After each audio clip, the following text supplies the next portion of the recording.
Hello, I'm Mark and welcome to Little Known Stocks, a show where I try to prove that being boring and doing your research will make you money. Now, today, Tattooed Chef up nearly 9% on the day, and if you subscribe to their email alerts like I do, you've had a very busy day checking your emails. They've sent through so many pieces of information today.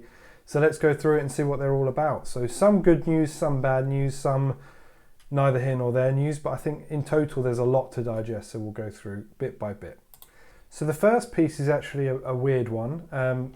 They revised their guidance for the 3 months ending March 31st, 2020, so almost a year later, and they've essentially reclassified warrants. So as the warrants meet the definition of a derivative as contemplated in ASC 815, the private placement warrants should be recorded as derivative liability. So what this actually means in practice is that they've made a small accounting error last year, and actually it gives a basic net income per share increase of 3 cents per share. So it's actually a good thing, but it does seem like this is a legacy of Charles Cargill, the CFO, leaving, and perhaps they've been running through their accounts, doing internal audits, finding out what's what and whether they need to adjust their balance sheets. Now on its own, not a big deal, but if we look at the other filing that came out today, they also reported that they're going to be delaying their 10Q for March 31st, 2021. So that's the last earnings report that's just gone,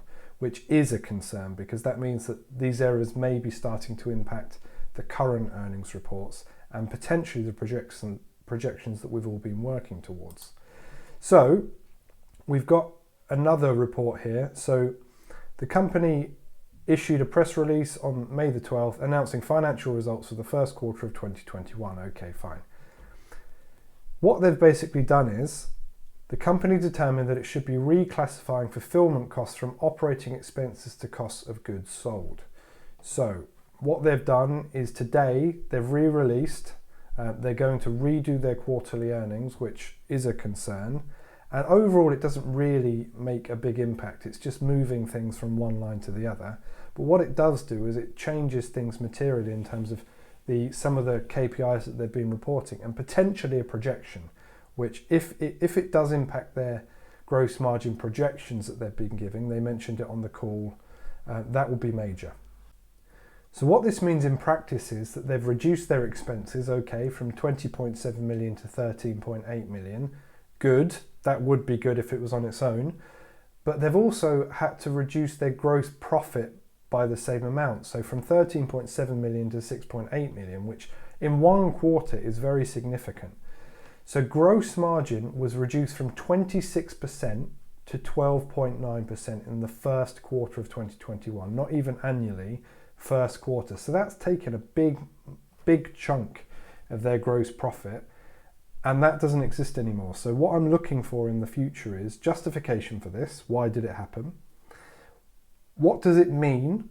Is it just limited to this quarter that this has been misreported? Do the projections misreport this? Have the past earnings misreported this? Now, I don't think they'd go back and revise their Q1 2020 already if they knew that this impacted previous earnings. So I hope that's not the case, but it could be really serious if they do have to go back and revise previous reports.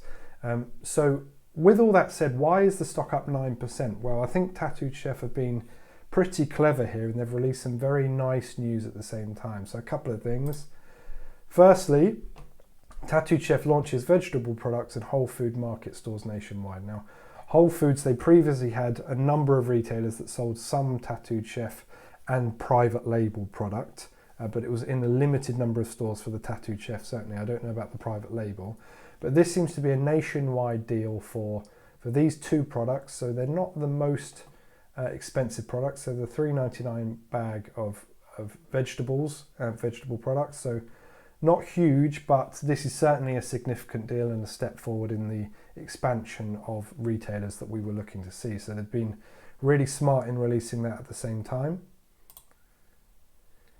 Secondly, they've announced that they've finally completed on the New Mexico food distributors. Now, that's really quick. They only announced a week or two ago that they were actually going ahead with this deal. To have completed already is really significant.